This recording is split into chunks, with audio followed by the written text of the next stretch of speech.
right, in this video, I'm going to teach you guys how to write a quadratic that's currently in standard form into vertex form using completing the square. Now, before we even start, hopefully you remember the cheer I taught you guys in class. Move the constant to the other side, factor out, and divide.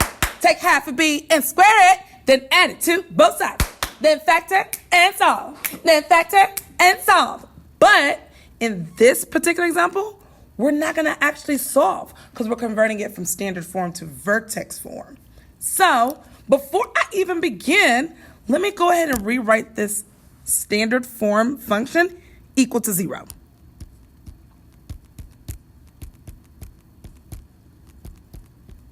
All right, then I'll start my cheer. It starts off with move the constant to the other side. So I'm going to move that 4, make it negative 4 to the other side. Then I'll bring down my x squared plus 2x plus space equals negative 4 plus space. Move the constant to the other side, factor out, and divide. Take half of b and square it. Now, which number is my b? Yep, it's 2. So I'm going to take half of that, in other words, divided by 2. It's going to equal 1, and then square it, and 1 squared equals 1. Then I'm going to add it to both sides. And when I do that, negative 4 plus 1 equals negative 3. So I already did move the constant to the other side, factor out, and divide. Take half of b and square it, then add to both sides. Then factor. Okay, you remember how I do in class? What multiplies to give you 1 and adds to equal 2. You never have to think of it.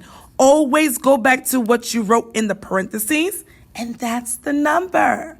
But instead of saying x plus 1 twice, you'll just say x plus 1 squared. And guess what?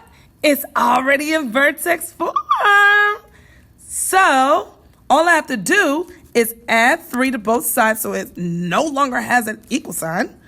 And it'll be x plus 1 squared plus 3